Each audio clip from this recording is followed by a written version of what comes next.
Do you know what you're doing, what's going through you when you're looking up at me right now?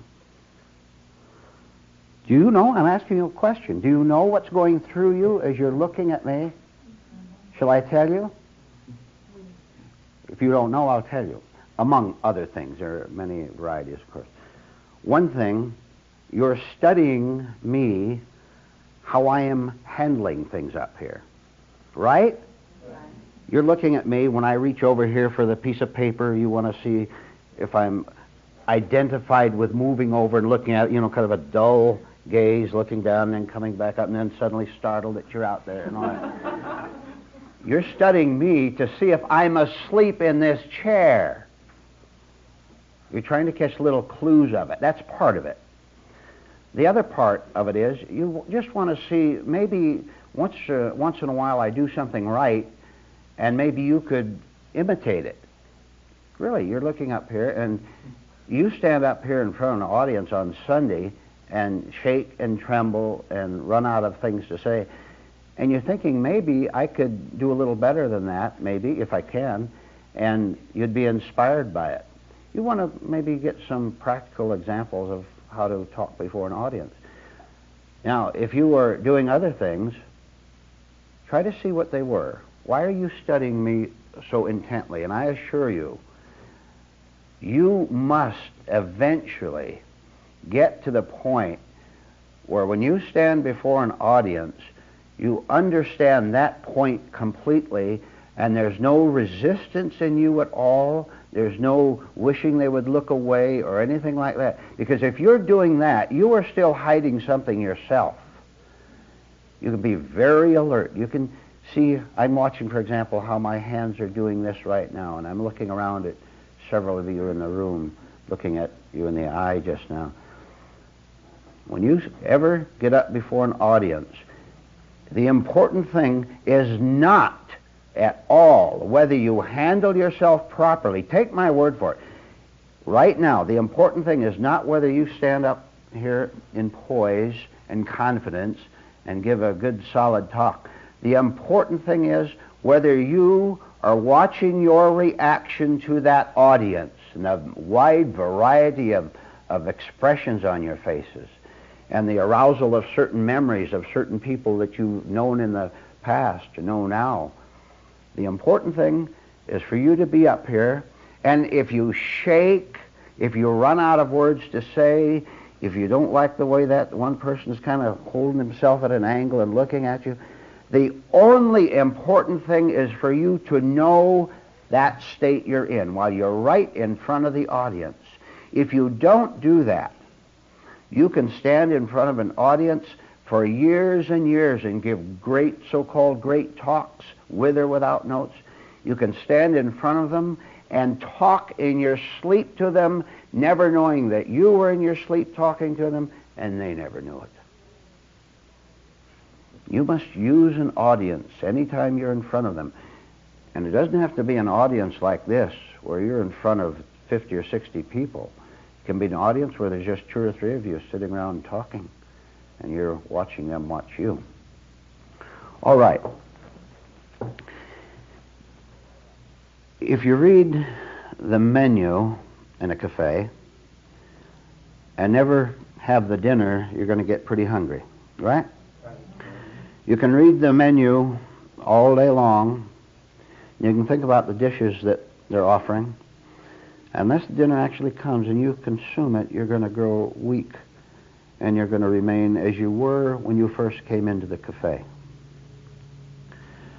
Starting tonight, I want to start a series of action programs, and I'll give you the full name of them in a little bit, in which you take the dinner itself. It is time to stop reading. That's the safe thing to do. Of course, you can continue to read, but I'm asking you to begin to put it into action. It's the safe thing to read books, come to classes like this, and then think that you're getting somewhere. The question is, have you grown inwardly? Do you know something now spiritually? Are you living something now that you didn't live a month ago, a year ago, or 5 years ago. That's the only thing that you must ask yourself. Otherwise, you're sitting here in a static state, participating in everything, and you're missing the object of coming here, and you must be reminded of it. The object of anyone coming into this room is to change the way you are, to change the way you think, the way you react when someone is angry with you. So I'm going to start a series of programs for going into action with your knowledge. You have lots of knowledge. You can quote all the time, can't you? That doesn't take much work at all. If I ask you a certain question, what does it mean to be spiritually asleep? What does it mean that we go around with a false sense of self? You can answer that. All of you could. Now you stop playing it safe by running over in your mind all the facts that you've collected and thinking that they are going to change you because you assume they do because you don't know what will actually change you. What will change you is taking a certain idea, a certain action program, and I'm going to read one of them to you in a minute. Take it right out into that office where you work, in the home where you live, your business, with strangers, with friends, with anyone. And you take it right up into that situation, use it, and if you are really doing this, you will feel uncomfortable. That is a first principle, a first rule. You will always feel uncomfortable because you're beginning to do something right, which is to be aware in a situation instead of being asleep. And that always jolts us, because when someone comes over to our bed and shakes us awake, we'll always groan a little bit and say, "Go away and let me sleep." What I'm going to do over the next several weeks is to give you some of these exercises in a more concise form. You know how we've had them once a week over the several years now. I'm going to give them to you in more concise form. And those of you who are listening to this talk but are not here tonight, if you want a free copy of the printed version of the exercises, you can just write to us and we'll send you one free. We'll send the first one free to you, so just write to New Life Foundation or to me, Vernon Howard, and we'll send one to you. Action changes who you are if that action is based on solid knowledge. You have the knowledge, and we're going to concentrate very hard now on changing our nature through right action. So I'm going to read to you now the introduction to the printed series of programs that we have, and also just the first one, and there'll be many more in the future.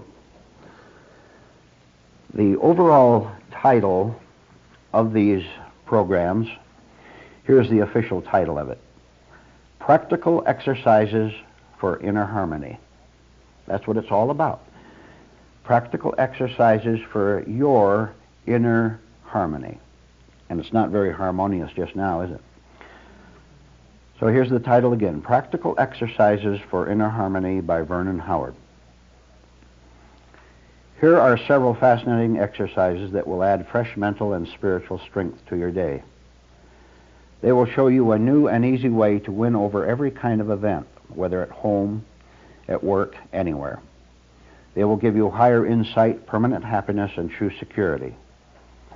They are exercises in self-knowledge and self-awareness which finally result in your new nature.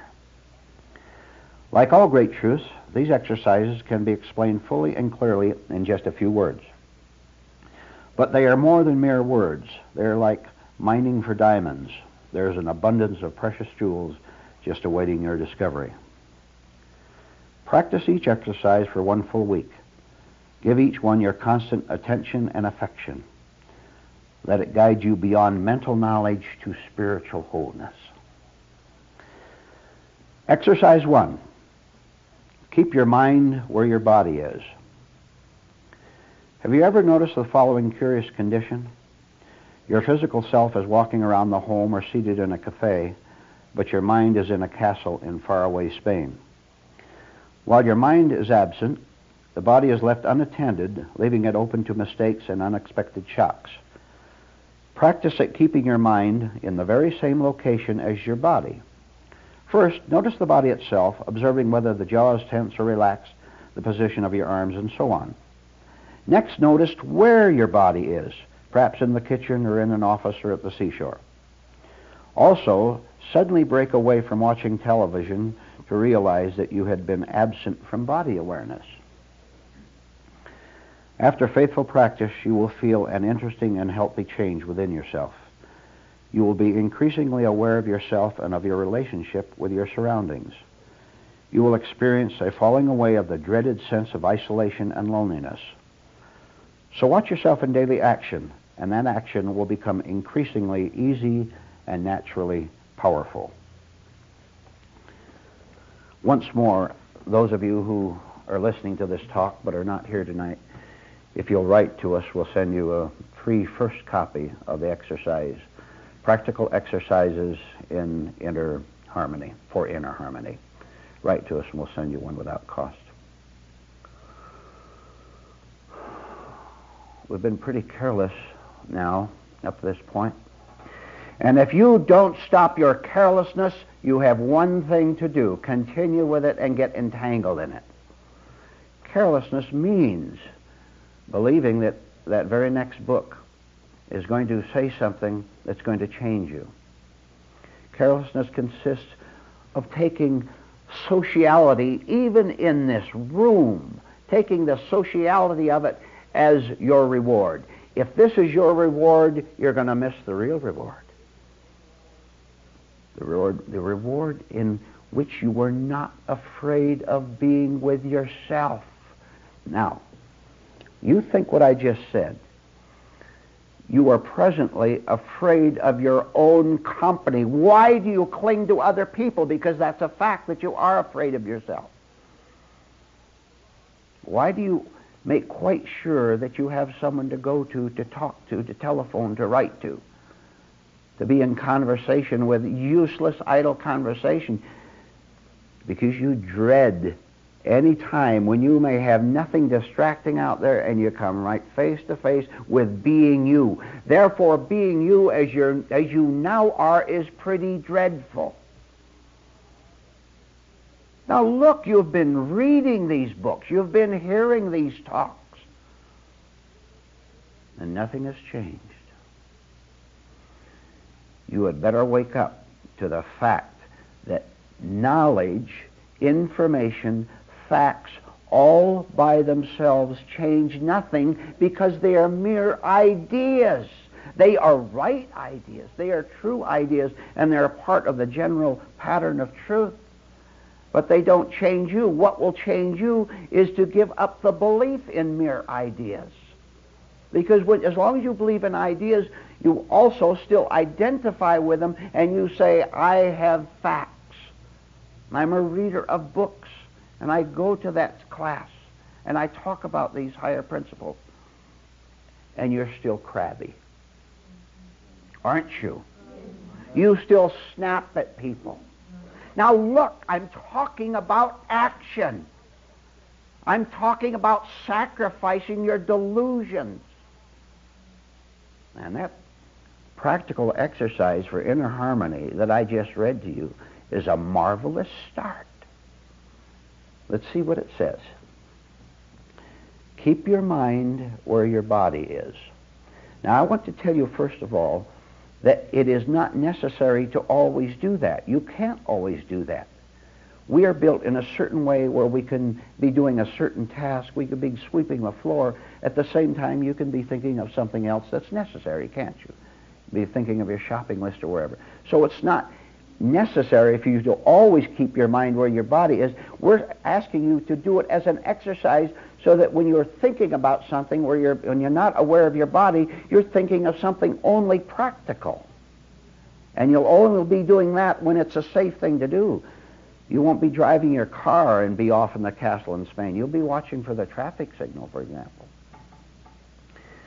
This is an exercise in which you become aware of the prodigal son in your mind, which is always wandering, which is always going somewhere, and always going in the wrong place.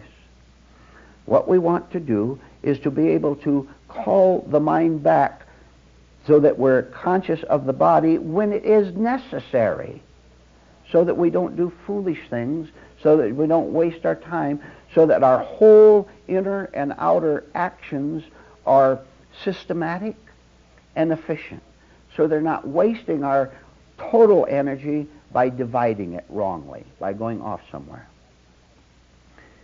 Remember, a very short sentence in there, and I made those very concise, by the way. I want them to be right to the point. And there'll be 4 or 5, something like that, on the printed version if you write for it. You remember the one about suddenly breaking yourself away from the television set? Now, think of yourself watching television and something interesting, exciting. While you're watching that show on the screen, you do not know that you're in that room. Now, don't say you do. You don't. Your mind is inside that screen. Maybe it'll scream, too.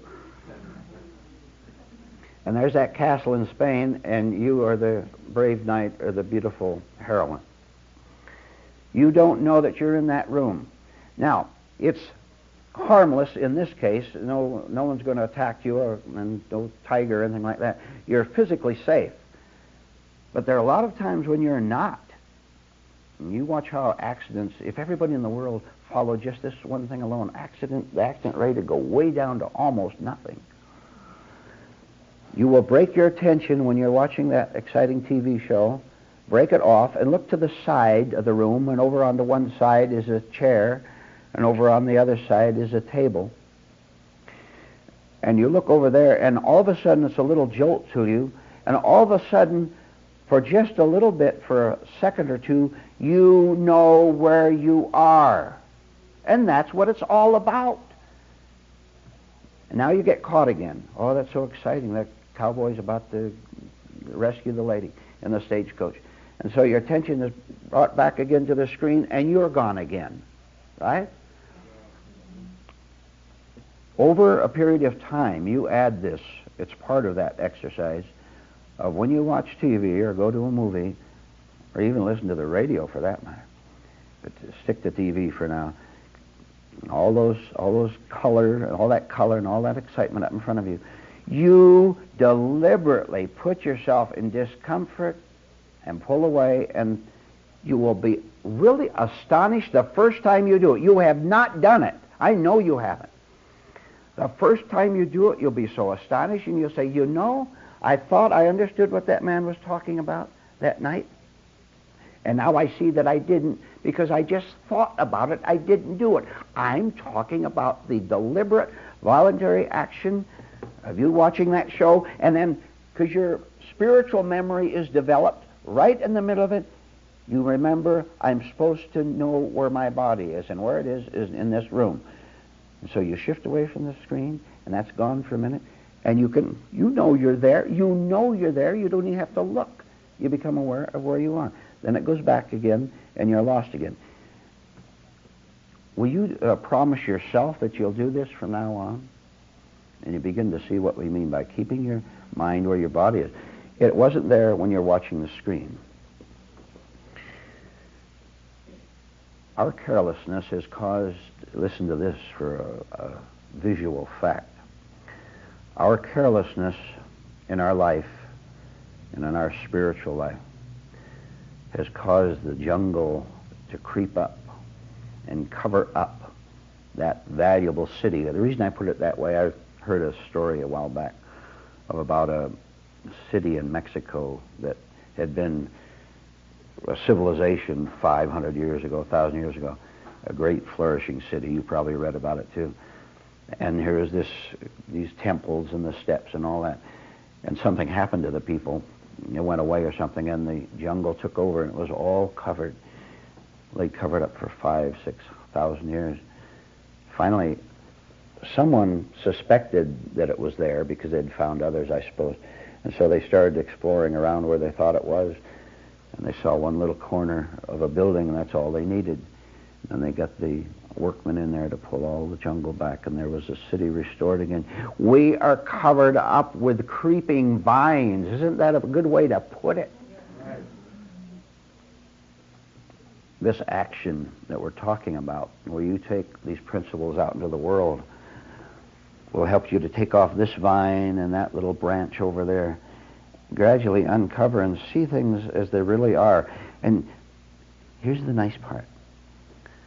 When we see things as they really are, first it's a shock, because it's not me that's wonderful. It's not you that is so well put together. It's something else. And what a shock to the conceit to see that all this beauty that we're talking about, all this harmony that we're talking about, doesn't belong to me at all. We were part of the jungle. We're trying to get ourselves out of the way. Therefore, anything we find is not of us at all. If we can ever get by that, if we can stop calling the jungle a beautiful place, a nice place to be, if we can stop that, start pulling it away with this right action we're talking about, someday you'll see that first little corner of the real building. And the more you work at clearing away the vines, the less you care about yourself, because you know it was the old self covered with the jungle. And the faster we go, the better. You had better look tonight. I'm thinking of several of you in particular here as I'm talking to you. You had better look at yourself tonight and understand that you're covered with the jungle. Look how afraid you are you won't get what you want. You know that? Look how afraid you are you won't get what you want. Now, what do you want? Well, that changes. You hardly know that. You want that comfort from someone. You want someone to be stronger than you. Why don't you start to be strong for yourself? And every time you look to someone else to be strong for you, they have contempt for you. Now, do you understand why you get treated as you do by other people? They're sizing you up the minute you come up and ask for something. They know you want something. And because they're evil, they'll twist it and use it for their own benefit. And they'll scorn you. And here's the history of the world. Two weak people, two poor, pathetic human beings exploiting each other and dragging each other down. If that other person doesn't want to wake up, don't you be like him or her. What a shame the world isn't here tonight. In this one meeting tonight of an hour and a half or so, we will explain everything anyone needs to know about how to start a new life, how to begin all over so that the past is utterly canceled, so that it doesn't have a hold on him anymore, as it now does with you. They could come here and so change their inner nature that it would literally actually show in their faces, not a false smile or anything like that, but because their whole nature includes their gestures and their manner of speaking, everything, they would be different on the outside because it started from the inside. What a shame that the world isn't here tonight to hear what it needs to hear so desperately, but which it rejects because it does indeed love darkness more than light. Now, we're going to talk tonight about the practical exercises for inner harmony that we started a while back. And I'm going to read another one to you tonight. And those of you who aren't here tonight listening to it in person, if you want one, just write to us at New Life Foundation, Vernon Howard, and we'll send you the first one free. Just ask for it, and you'll get the address at the end of the meeting, and you can write to us. And just ask for the exercises. We'll know what you mean, and the office will send one out to you. Now, these exercises have been very carefully developed, very concise, for you to take out and to use, so that you will know how to behave in that crisis situation, So you'll know how to use the whole world, everything in it. How to use everything in the world to change the kind of a human being you are, which is what this is all about. We said many times that it's not enough to collect knowledge, to get all these facts in your mind, because the facts can't change you. Only reading the fact that you must surrender your vain self, only that fact first taken inside and then surrendered to, going along with it, only that can change the kind of a nature that you have. And change you so that you're not anxious, so that you don't chatter all the time because you're so nervous, so that you're not mentally chattering all the time. It can slow down your life.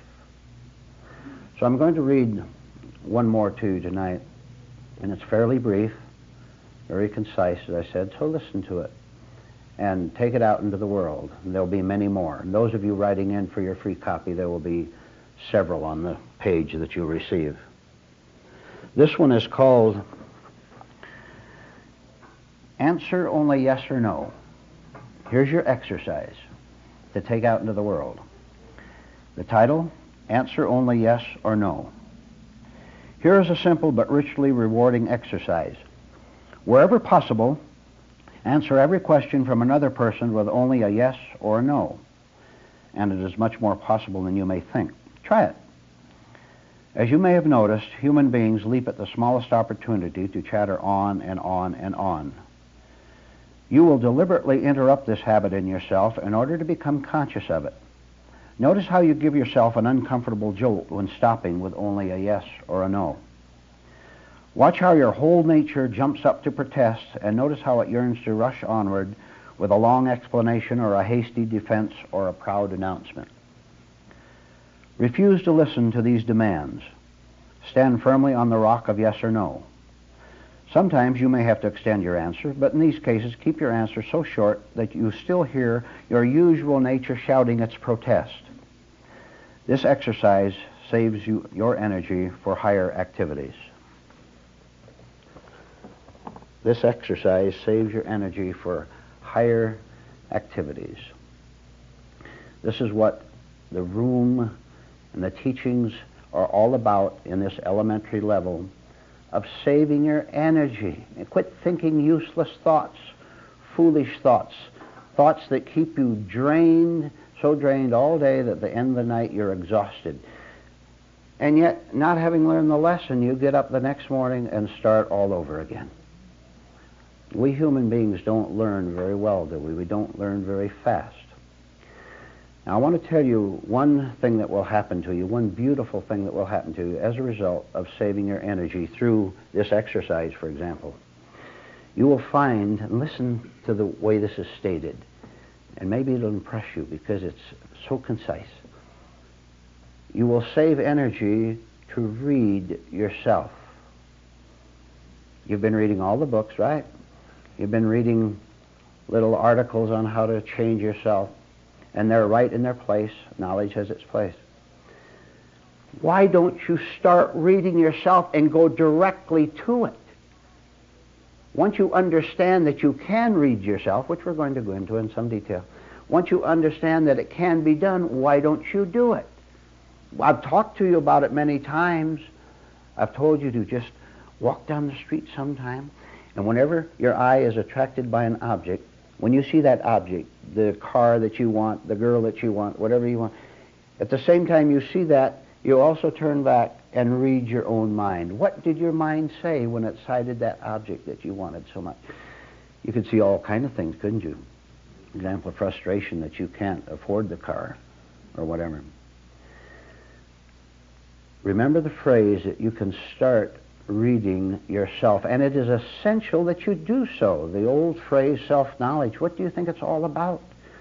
Looking inside and seeing everything that's going on inside of you at the moment it's happening. Now picture a man who's seated at home in his nice comfortable chair, and it's night, and he's leaning back, and the light comes over in front of him and lights up a book that he's reading. And he's reading a book on spiritual evolvement.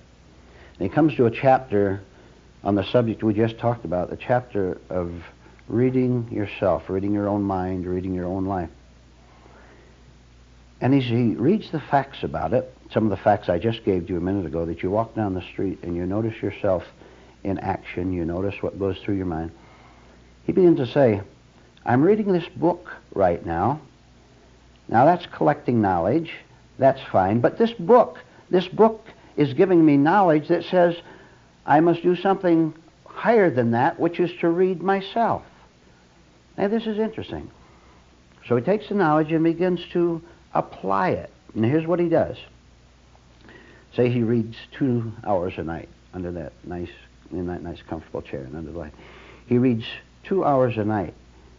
And he says, all right, that's fine. But this says I must read myself. If you read something, you look at it. I know what I'll do for the next 5 minutes. Instead of reading the book, I will read myself. So he folds the book up, closes his eyes, leans back, and looks and sees what's happening inside himself. Now, he maybe does that for a short time because it's very confusing and very painful. If you've ever done it, you know that it's very painful at the start to watch your thoughts go through your mind because they're not all the pleasant things you thought they were. So for maybe the first week or two, he reads the book an hour and 55 minutes and reads himself 5 minutes. But he begins to see the value of it. He begins to see himself in a new way, as shocking as it is. So over the weeks, the time of reading the book and the time reading himself maybe goes down to an hour each. Goes on more and more and more until he still reads books. But now he has the secret of self-knowledge that has been proclaimed for the centuries. Self-knowledge is to look at yourself, read yourself. He has this and he does it everywhere he goes. And one thing he notices at the start, one thing he can't do, is to, listen, he can't get involved with what he sees. He can't identify with it. He can't stop it. He shouldn't interfere with it. This he learned from the knowledge. Now he applies this too. He says, okay, I'm leaning back and I'm closing my eyes and my thoughts are coming to me. And lo and behold, it turns out to be a very weird sort of parade. Right? How many of you have weird parades in your mind? See? And he just watches them in astonishment because this is his first experience of standing apart and watching all these odd little creatures and thoughts go through his mind. He sees a teacher of the 6th grade that he knew 30 years ago. Why would she go through his mind? Maybe because she failed him or something like that. He sees her go through his mind. He sees perhaps a pleasant scene where he was in a pleasant situation of some kind. Almost like a nightmare more than like a dream, isn't it? All these weird little things that go through us, these little imps. Now he understands, and as you should understand, and you're working to understand, that whatever you see, you must not identify with it in any way. You must not judge it. You must not like it, or you must not dislike it. You think that's easy? You try it sometime, and you watch how you get, for example, frightened at a thought that goes through your mind. Isn't that judging it? Of course it is. It's judging it because you think it's a part of your permanent nature. That's why you judge it. And if you cease to say this is a good thing or a bad thing, you would more and more stand apart from it and let it go by, and it could never touch you again. Now, you know the problem there, don't you? We want to get rid of all the thoughts we call painful, of our defeats and of our humiliations, but we want to hang on to the nice ones, huh? Where you were flattered, where you were given the prize of some kind. This is because we don't understand that the nice ones are just as bad as the bad ones. And the reason for that is we still take the nice ones as being me. We still want to flatter ourselves. I'm a nice person. If you were really a nice person, you wouldn't have to think about it at all. So remember the golden rule of this practical exercise. First, you save your energy by saying yes or no to a question, refusing to squander it.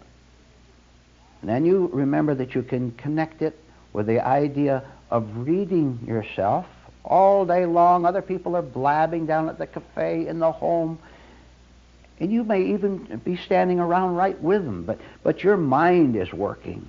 You haven't lost yourself to them.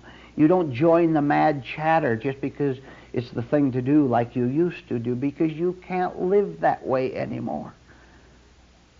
So you stand aside, and all these thoughts, this parade, clowns, monsters, beautiful girls, handsome men, all going through your mind.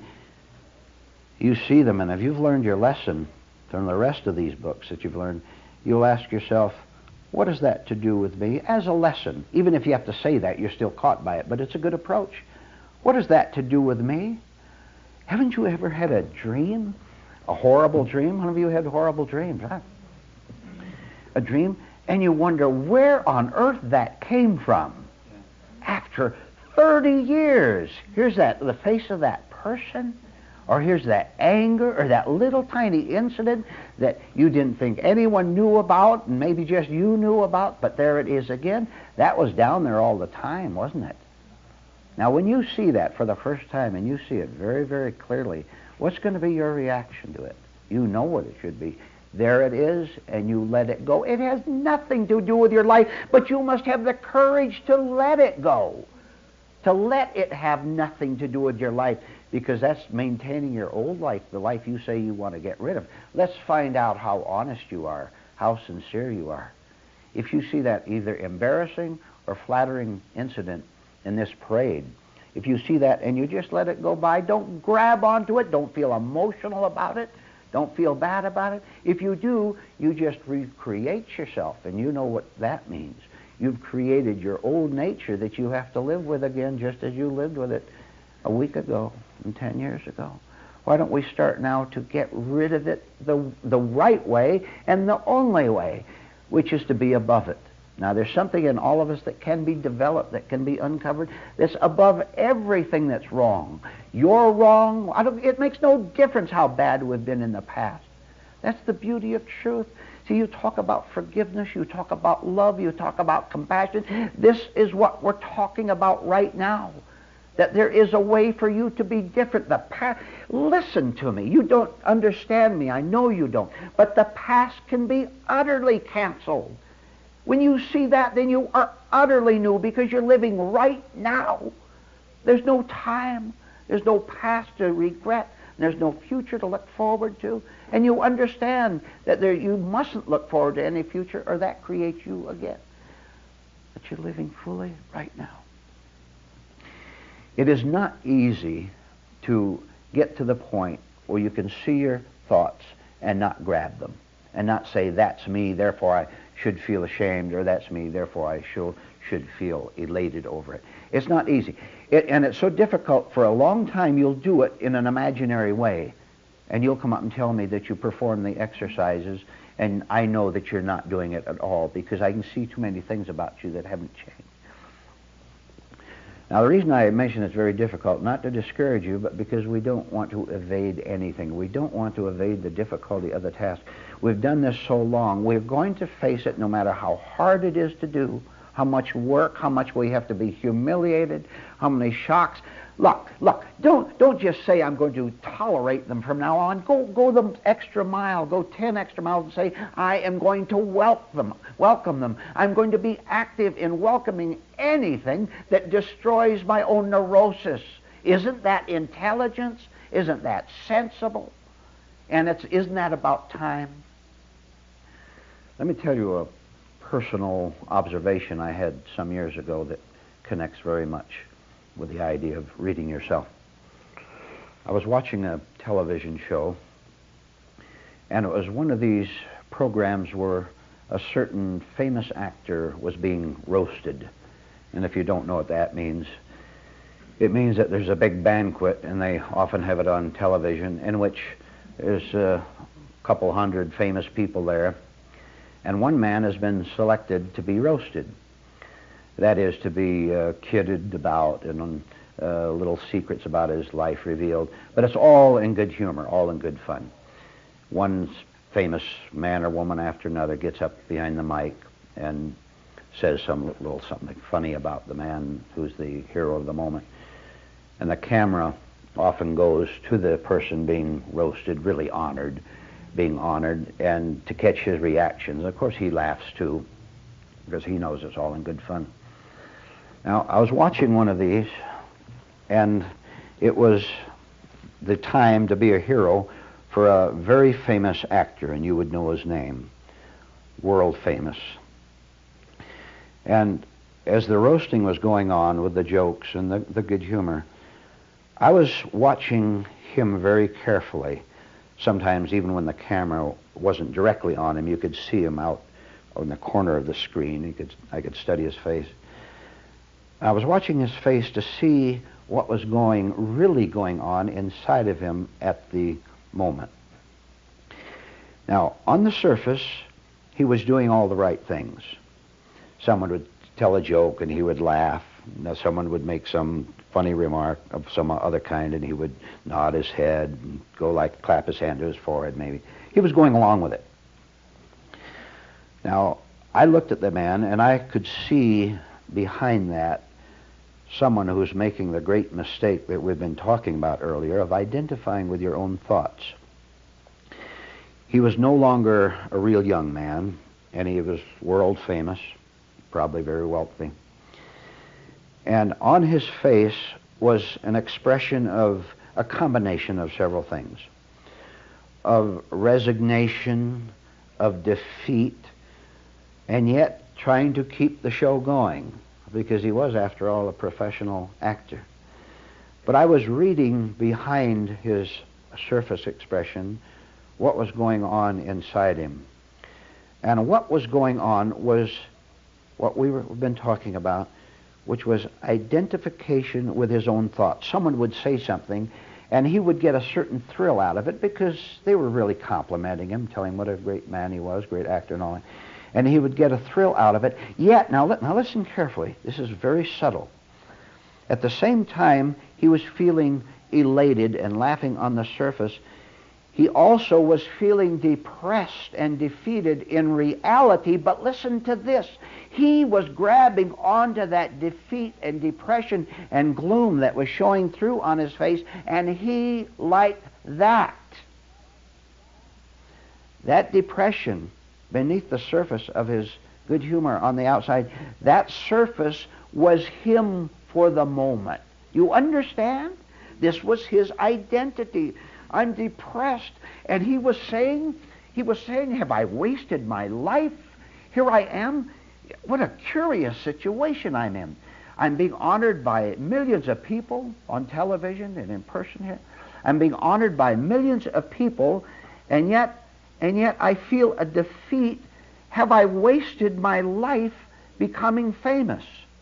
See? Now, part of that is right and a part of it is very wrong. And let me tell you that if that man understood these ideas, these facts, these spiritual facts that we're talking about, and if he could have, he couldn't and he didn't, but if he could have employed them at that very moment and walked out of that room a totally different human being, an awakened man.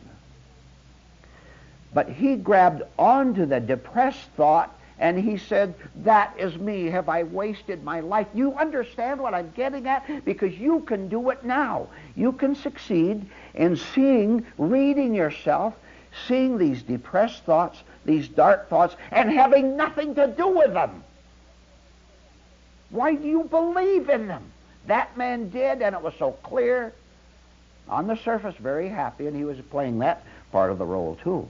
But down underneath, he was gloomy, he was depressed, and he was just going along with it in a mechanical way. And underneath, he was very, very heavy-spirited, but he loved that heavy spirit, and that is what you are doing too. This morning, we will have another one of the exercises in our series of exercises which you take out into the world, which is called Practical Exercises for Inner Harmony. This is Vernon Howard speaking, and you can write to me at New Life Foundation, and the address will be given at the end of the program. So just write for one, and it will be sent to you. The purpose of these exercises is to give you something that you can take out into the world. Just now you are a victim of the world because you believe in it, because you believe in your own inner wrong world. That's why you're a victim. We're here in this room to set you and everyone else who wants it free from being a self-selected victim of the world, because the world out there is the same world that's in you. You project your own wrong world out there and see what you are, and you become scared and frustrated and don't know how to handle it. This series of exercises, programs that you're going to take out into the world are available in printed form, and that's what you can write for. There'll be several on a page. Just ask for the exercises if you write for them, and they'll be sent to you. Take them out into the world, see how utterly practical they are. They are practical because they are stronger than the world. Truth is always stronger than anything out there that's deceptive, anything out there that's trying to con you. If you walked into the world with right ideas, with a right spirit, there's nothing the world could do to you. They could work in vain to try to victimize you, and they would never succeed, because the truth is always alert. It knows, it sees, and it always reacts 100% correctly to the challenge that comes from the world out there. So I'm going to read aloud another one of the exercises that comes under the series of practical exercises for inner harmony. Here is one of them, which is titled, Catch Dark Ideas Before They Catch You. Someone remarks, have you heard the bad news? And already you are nervous. Another person glances at you with contempt and you feel a stab of pain. Listen, you can learn to catch and stop a dark suggestion before it enters and hurts you. The secret consists of not living on the level of harmful ideas, of seeing that in reality they have nothing to do with you. A person dwelling in a peaceful cabin on the mountaintop has no connection with the worries and agonies in the wicked city below. Here's how to stay in the peaceful cabin. And in print here I've underlined the following line. Do not answer the world when it tries to drag you down to its dark level. And I'll repeat those two lines. Here's how to stay in the peaceful cabin. Do not answer the world when it tries to drag you down to its dark level. Do not assume that you must reply when someone tries to make you talk like he talks. There is no law that says you must injure yourself with your habitual and wrong responses. You can detach yourself from memorized self-injury anytime you want. So do it. Don't answer tormenting spirits. Remain silent. Defy their demand that you converse with them. Remain strong. This exercise will show you how to use the world to overcome the world in the right way. That is the end of the exercise. You will never be a victim of the world if you understand what the world is all about. And shall I tell you what the world is all about? It is all about trying to kid you. It is all about trying to make you think that it is what it appears to be, and the exact opposite is the case. Never forget, as you go out into the world with these exercises, never forget that everyone out there, people and events and slogans and symbols, advertising, everything is presenting you with a wrong view of life. The world has no choice but to present you with its view. And its view always produces the results that you see in the world, where everybody is sad, and everybody is confused, and everybody in their desperation and in their pressure, all they know what to do is to fight, is to strike out at someone. Remember that the world is not what it appears to be. Your inner world itself that you're living with right now as you're seated here, your inner world is not what it appears to be. Just now you have confidence in it. You have confidence in it. At the same time, you have no confidence in it. You're trying to force yourself to believe that you're strong, that you can overcome the world with your own desires or your own willpower or whatever, and you're kidding yourself. At the same time, you say, if I don't have confidence in myself, what can I have confidence in? Why don't you just drop the idea of confidence altogether so that you can see what confidence is finally with a capital C, cosmic confidence. Something that's not manufactured by your own wishes to triumph. The point so far is as follows. Out there, you are being deceived because you have permitted yourself to be, because you want certain things from the world. So the world finds it very easy to fool you, very easy to take advantage of you, because you want to believe in falsehood. You want to believe in the world because that's all you have. I'm telling you, there is another world, but you won't see it until you disbelieve in your present one. That means the end of everything that you hold precious, everything that you're hanging on to, all your little suppressed little thoughts. When you go home and you huddle up inside your own mind, and you say, this is how I'm going to be safe. I'm going to huddle up and peer out at the world. I'm not going to get involved in it. You have to get involved in the world in order to get uninvolved with it, because you have to go through the shocks of seeing the deception out there. As long as you stay back and live in your own imaginary little world, that's what's going to torment you.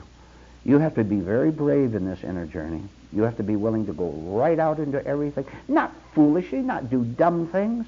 I'm talking about refusing to hide out, refusing to sit in a corner. Here's an illustration of what we're talking about.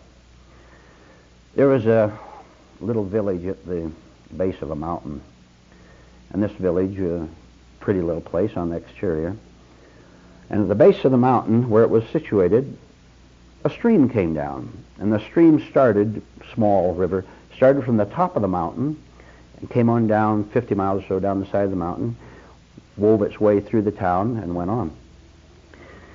And the stream was pure up its source, where the snow and the water melted and came on down. And the river, which went right through the center of town, was a great tourist attraction.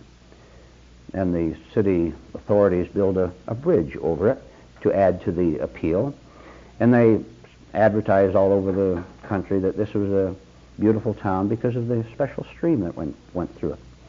And tourists would come from all over the country, and they would get on the bridge and look down and comment how pretty it was and sell postcards.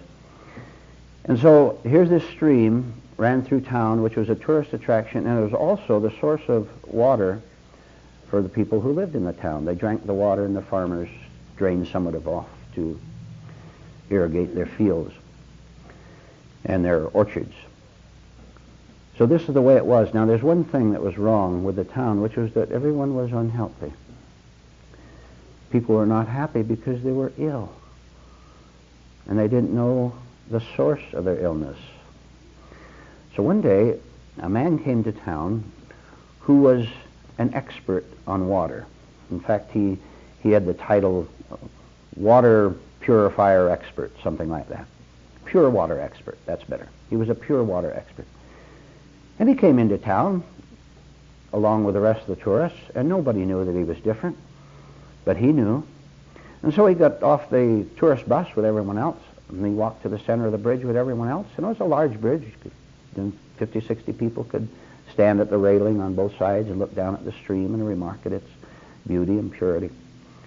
So he stood with the rest of them on the bridge and looked down, as the rest of them did, and he heard the people around him go ooh and ah, what a marvelous stream it was, everything that they had advertised. And pretty little rocks down there, and it made little pretty musical sounds as it went around the rocks. And then everyone raced off to buy their postcards and have lunch in the nearby cafes and so on. But the pure water expert stood there, leaning over the railing and looking down. And he had a very special power, and he knew he had a special power. And this special power was one of perception, in which you could just look down and see the stream as it was.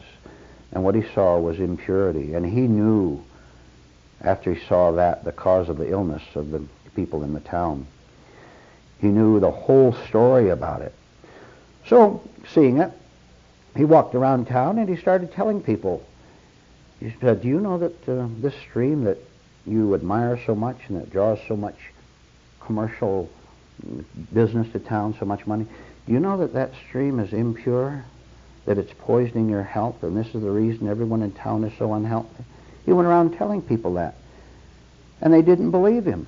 They said, "What do you mean?" They said what the world says when they're told the truth. They said, "What do you mean? That's a beautiful stream. Look at it. Can't you see for yourself that it's pretty, that it's pure, that it's attractive? Why do you criticize something that's right? What's wrong with you?" He knew that this would happen because it had happened many, many times to him over the centuries.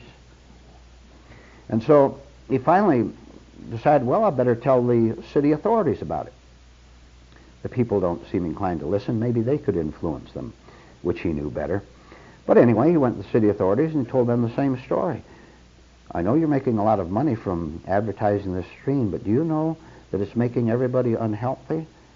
And if you listen to me, I can tell you how to correct things, how to purify the water." They scorned him. They considered him dangerous. And they suggested that he'd better leave town before something bad happened to him. And they spread evil rumors about him throughout town because they were sick. Time went on and nobody paid attention, and the people just stayed unhealthy. He wasn't intimidated by the refusal of the people to listen. He wasn't made timid. He wasn't made scared by their negative, wrong attitudes at all. In fact, he went right ahead and did something even worse in their eyes. And what he did was to go around and tell anyone who wanted to listen about the real reason that that so-called pretty little stream was poisonous. And here's what he told people. He said, "Now, when that water starts from the top of the mountain, the snow melts and the rain falls into the stream, it's pure. At the top, it's very pure water. Anyone can drink it and they would become very healthy. But halfway down the mountainside, something happens. And here's what happens. There is a very small factory built right on the edge of the stream. And this factory, nothing but turn out impurities to pour into the water, so that from that point on, it's impure and unhealthy and goes on down to the city. This is what the people in that factory do all day long. They deliberately pour impurities into it. Now you would ask, why would they do a thing like that? Well, to answer that question, I'd better tell you who they are. The people who have this secret factory halfway down the mountain are the people who offer you the cures for your ill health in the town itself. They're the people who tell you how to become healthy.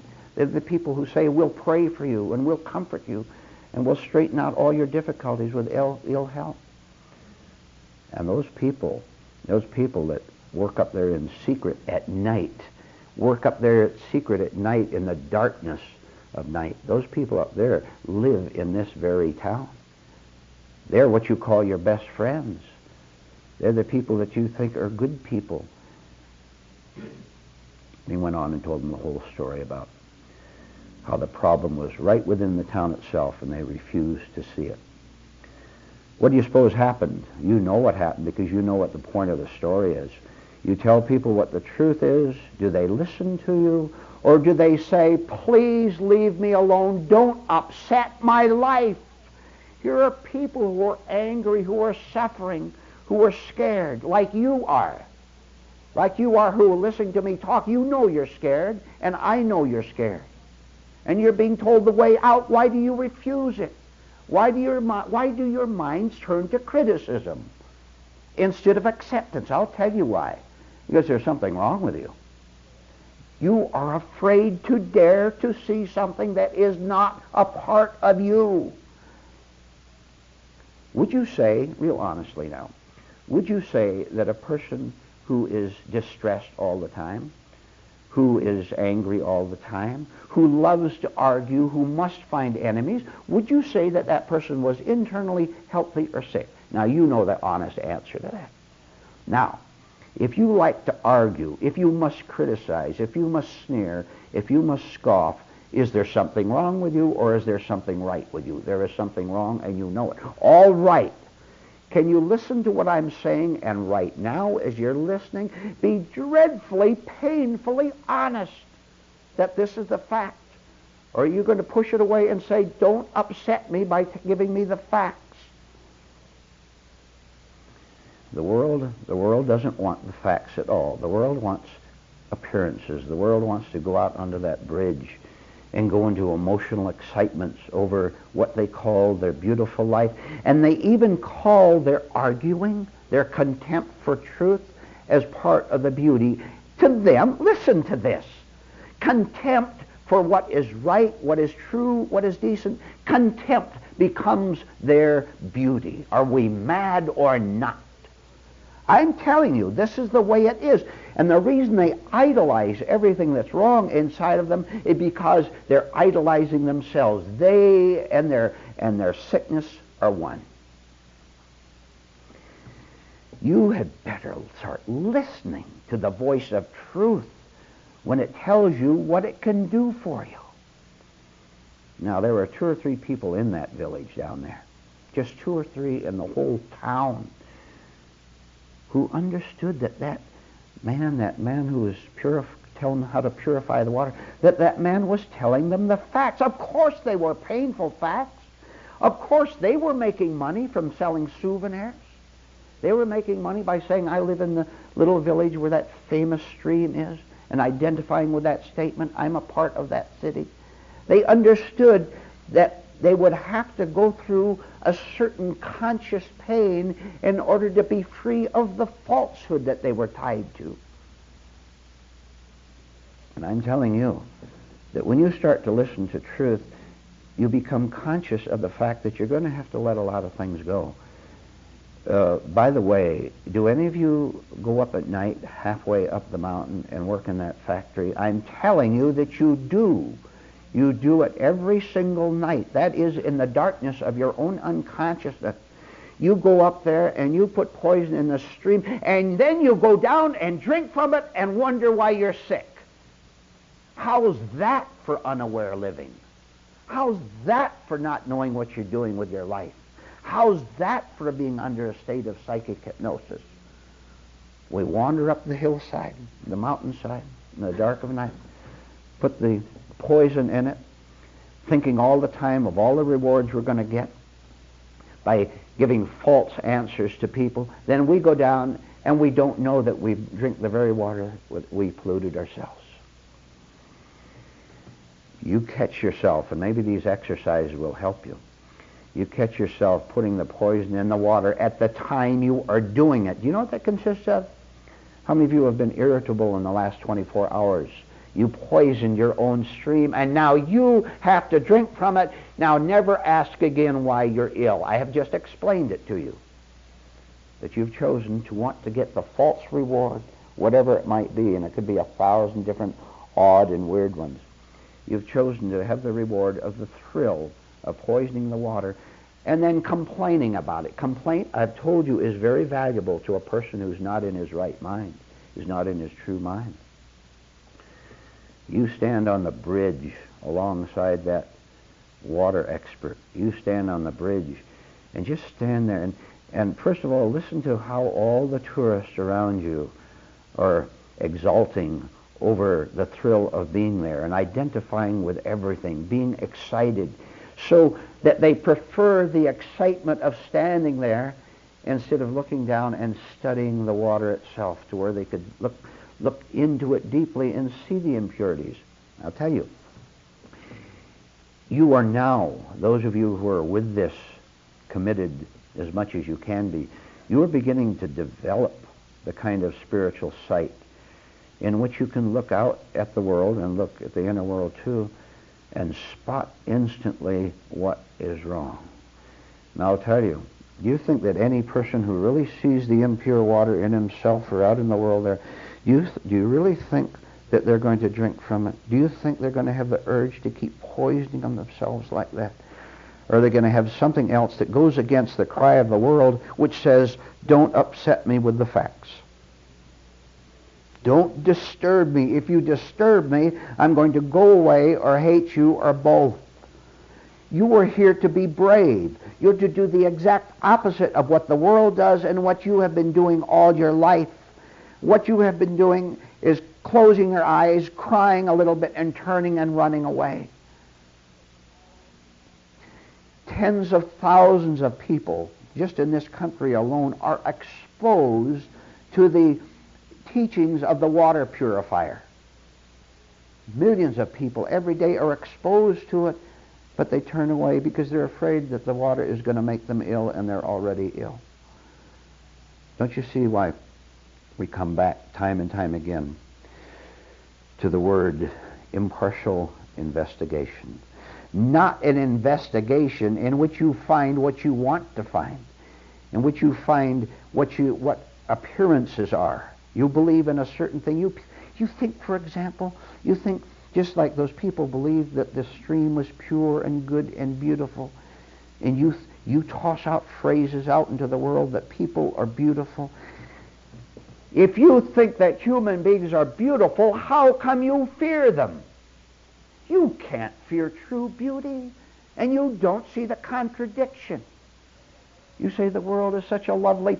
If the world is such a lovely place of people, how come you cringe before it? Do lovely people pose a threat to you? Don't you see what you're doing internally that's a dreadful mistake? You watch your platitudes, and you watch how you love to talk about that beautiful stream, that is, beautiful people out there. And I'll trap you now. I'll deliberately trap you. If you think that people are basically decent and good and kind and innocent, how come you're so suspicious of them deep down inside? And you are. You're wary, aren't you? You're very wary of people. You're afraid they're going to take your money. They're going to take your happiness. They're going to take something away from you. You know how cautious you are? Now I want to add something to that. When you have exposed the whole false city with the water coming down, when you've gone into it deeply, when you have followed that man who knew all about the water, pure water and impure water, when you've gone all the way with him, there's never again any fear of people, because you're no longer believing in a falsehood. When you see a falsehood as a falsehood, all fear, all trembling, all defensiveness, all offensiveness vanishes. You see the fact. Because you see, this is the truthful part of you that is looking out into the world and seeing the fact of how evil it actually is. How everyone is evil. Is that too much for you? You had better listen to me, or you're going to go downhill. You look out in the world, and look, this is the opposite of what you've believed all your life. As you really see evil, really see it, that means you're no longer a part of it. That means you can't have fear in you. So purely, could you understand this? Purely, you can see that the water is poisonous. You can see how everyone is going up there at night and putting the pollution into the water, and how they're profiting from it. You understand everything about that city and the water. And when you understand it, you're not afraid of it. And those few people who did listen to that man, and this could happen to you, that man, when he got the few people around him who wanted to listen, he told them the following. He said, now look, you have done something very right about staying with me in your inner investigation and seeing what's happening out in that world. Now, because you have faced the facts, because you've gone through the jolts of seeing what it is, and you've also were willing to sacrifice your financial profits, no more postcard selling, because you're not going to live here anymore. Do you know where you're going to live? You're going to live in another place where there's pure water, where it's coming down from the mountain and nothing interferes with it. From the moment it leaves the top of the mountain with the melted snow, nothing interferes with it, and it comes on down and it reaches you, and it comes down directly to you. Once you know that you've been poisoned by your false belief in the stream, it is the easiest task on earth to pack up your trunks and move out. It's the easiest thing in the world to leave all your stock of postcards behind and go to the new place. What do you care about how you're going to earn your living? It's not important. You have eternity now to think about, not just a few short years where you're going to make a lot of money selling postcards to gullible tourists. You're tired of being gullible yourself. You thought that the doubling of your business and the thrill that goes with it, you thought that that was important. Of course you thought it was important, because your mama and your papa told you that was important, and your friends told you that it was important, and you believed them. You couldn't figure out, even when your business tripled every month, how the more money you made, the more miserable you became, the more sorrowful you became inside. When you follow the truth all the way, nothing to repeat is easier than leaving everything in back of you and taking the walk to the new residence where the water comes down directly. Your friends are not going to do this. And also, the wrong parts in you, the parts in you that are an enemy of truth, they're not going to do it either. They're going to have nothing to do with it. As a matter of fact, they're going to try to interpret for you what you heard in this room here this morning. They're going to interpret it according to their own evil. And they're going to try to make you think that this is you talking. When evil tries to make you reject truth and accept falsehood, it also tries to make you think that this is you agreeing with it. And if you don't understand, you will agree with a falsehood and you can't grow. You're stuck right where you are. And in your despair, you'll go back to trying to triple or quadruple your business and say this is it. And all the time, look, I'll ask you a question, and those of you listening to this talk, all this time, don't we know that we're deceiving ourselves? Can't we be honest and look inside and see that it's all one grand self-deception, but we don't know what else to do? Now, don't you ever again say you don't know what else to do because you've been told this morning. No more excuses, no more alibis, no more lies. You've been told the way out right here in the last 30 minutes. No more hiding out, no more pretense. You were told this morning, if you will see through surface appearances, both in yourself and in the world out there, if you will dare to see through it, a miracle will happen to you, a real miracle. Not something phony that you're promised by phony people, but the real miracle of a change in your nature, your mind, your spirit. And you know that it's come from a very high place, the top of the mountain. You know that you're getting pure inside because it's the water that's doing it, the water of life that's flowing down from the pure place. And thank heaven, somewhere along the line, we learned what we were doing in our sleep, walking in our sleep up to that factory and putting poison in the water. We saw what we were doing.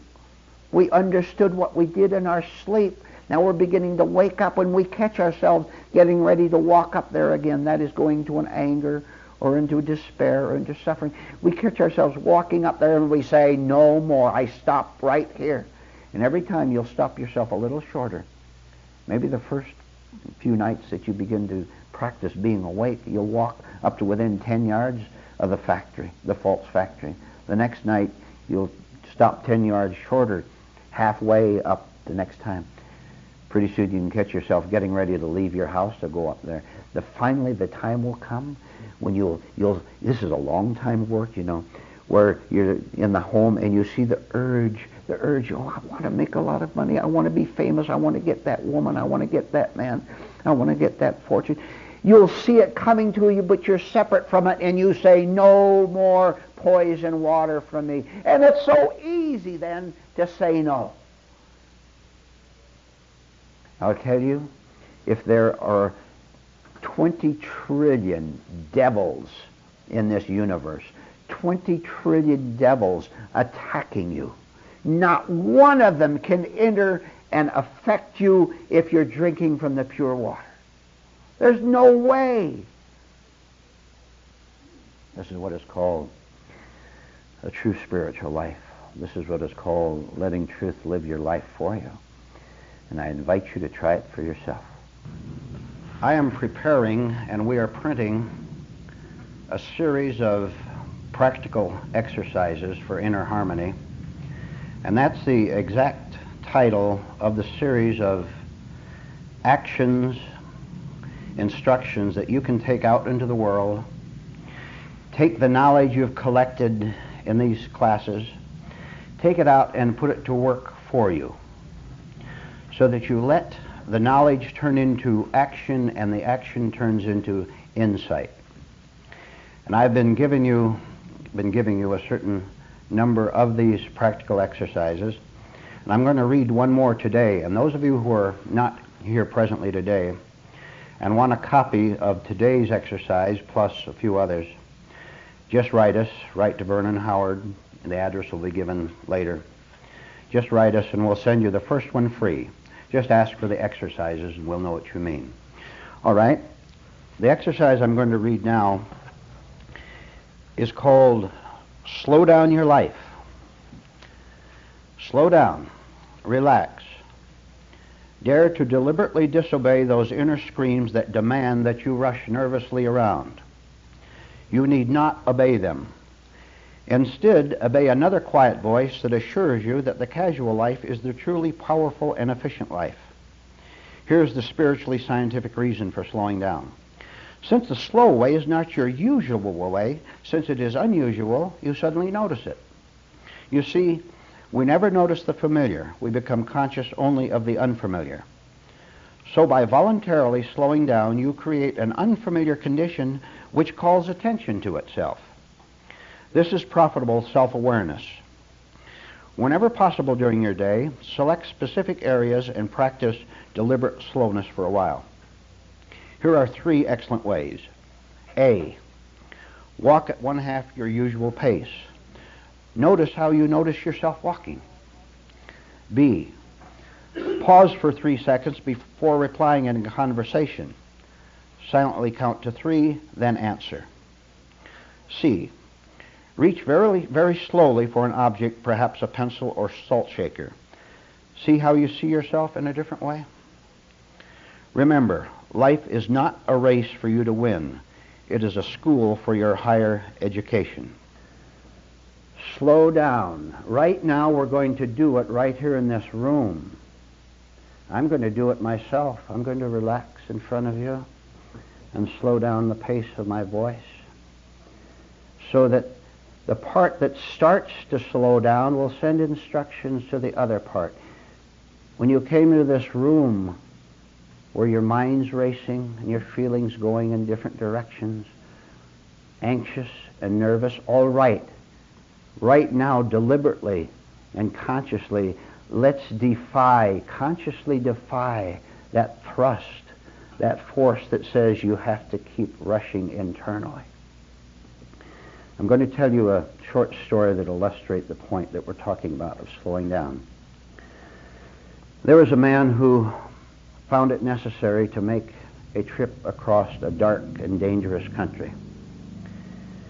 And he knew that the country had savage beasts and dangerous cliffs, pits of all kinds, swamps and marshes. And he knew he had to pass through this country, and the worst part of it was dark. And he was very nervous and afraid about the prospect ahead of him. But he knew he had to go. So as he walked up to the entrance of the country, there were a dozen or so benches right at the entrance with a salesman behind each. And these salesmen were yelling out at him, come over here, come over here. And he looked and see what they were selling, and what they were selling were lamps. And every salesman tried to persuade him that his lamp was going to be the best one for him to take through the dark country. And they all threatened and warned him and said, if you don't buy my lamp, why, you'll be in danger as you pass through this dark place. And he also noticed to his dismay that the lamps were very, very expensive, far more than he thought they might be. And he knew that the salesman had him. He knew that they knew that he was scared, and so they raised the price outrageously. So he made the best buy he could on the lamp and got one. Took it in his hand, and because he wanted to get the trip over as fast as he could, he started rushing into the dark land. He ran fast as he could. And the first thing he ran into was trouble.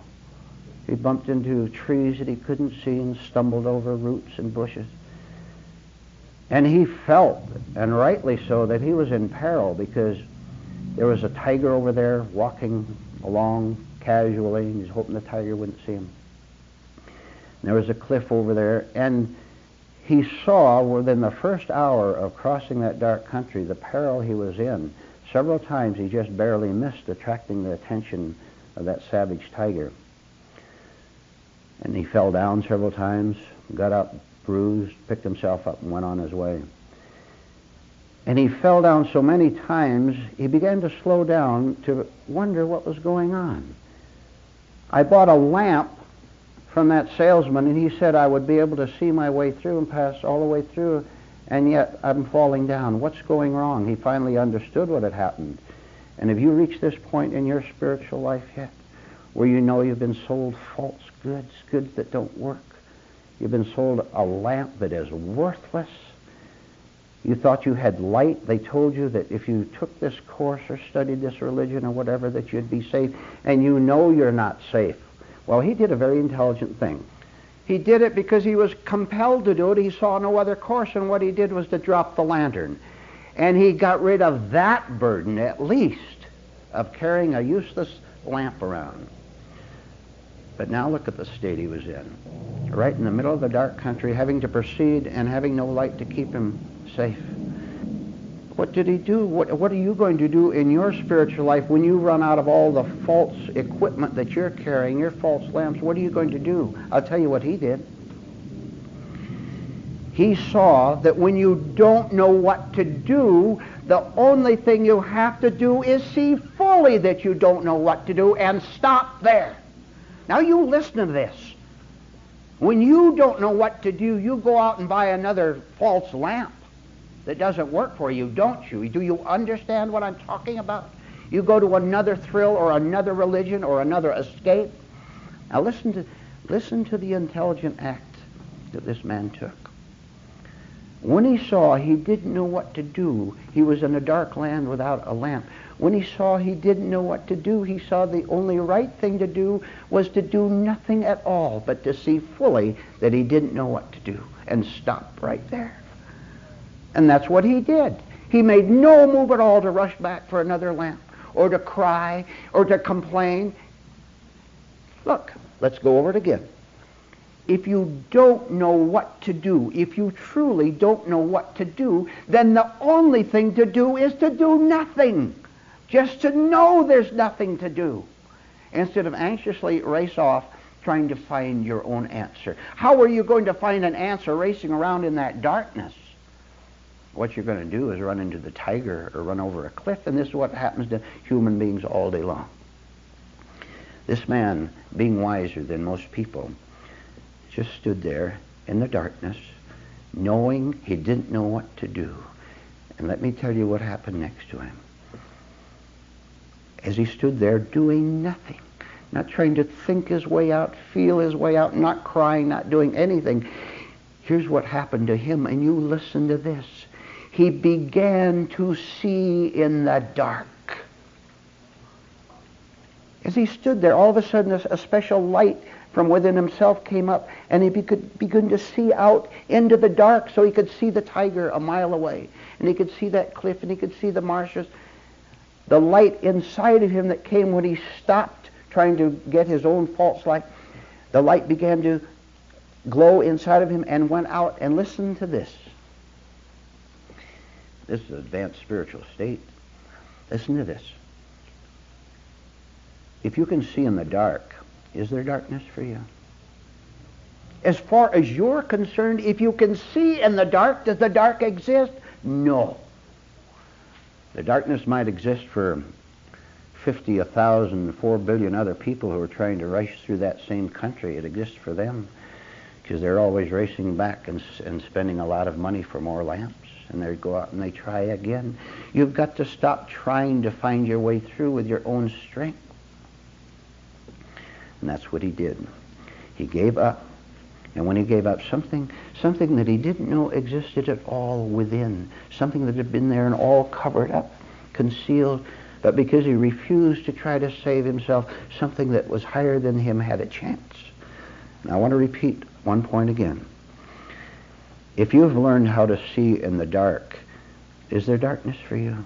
If you have learned to see things from an authentic spiritual viewpoint, from the light of truth, the light of God, if you can see, then is there darkness in this world for you? All the misery and the complaints and the wars and the crimes and the heartache, does that exist for you if you can see in the dark of this world? Not at all. Question. Is there anything wrong about you finally seeing that the answers to life are different from what you thought they would be? What's wrong with that? What's wrong with any of us? Now you listen to this. What's wrong with any of us dropping our concealed conceit, look inside, and simply see that we've had the wrong answers and go on to the right ones, as that man found when he stood there and didn't try to correct himself anymore? You tell me what is wrong with seeing that we've been wrong all our life. Tell me. You can't. You can't tell me. What is wrong with seeing that the millions, literally millions of quick answers, of comforts, of lies that we've collected? What's wrong with seeing that they've been wrong for us? And you know, seated here right now this morning, that they have been wrong for you. Why don't you admit that you've been paying a very expensive price for that lantern that didn't light up anything at all? When will you lose confidence in what you've been having so much false confidence in up to this point of your life? See, you're afraid, you're very much afraid if you let go of those fixed, frozen ideas that you're going to get hurt, you're going to get taken by the tiger or by the cliff. It happens to you every second. And if you are resisting what I'm saying right now, it is happening to you right now and you don't see it. This means that if you reject this, you'll have to leave here and go back to wandering in that dark land. We're offering you a lamp free for the taking. Do you want it? Then you listen and you try to see all the subtleties of the very brief story and talk that you've heard this morning. Do you know how many truths are concealed in the few minutes I've been talking? 100, 200? Maybe we could take a piece of paper sometime and write down the elementary truths, the medium-sized one, and the very deep ones. So deep that you can't comprehend them. Don't you kid yourself anymore that you have a lamp out there in the dark country. You don't, because you don't kid me. I know how you stumble. I can look at your faces right now and tell you where you are. I can tell you that you've paid so much money, that is, you've invested your life in this pursuit or that dream or whatever. You've invested so much money in it that you don't want to see that you've been very foolish in spending your life and getting nothing out of it. Because then you'd have to admit that you've been wrong, that you're gullible, that you're stupid. Why don't you do it? Why don't you admit that you've been wrong so that you can start to be right and feel the results of being right? If you can concede, confess, admit that you've been wrong all your life, at that instant you'll become right and you'll have canceled out every pain, every wrong connection with the past, and you'll be free in the present right now.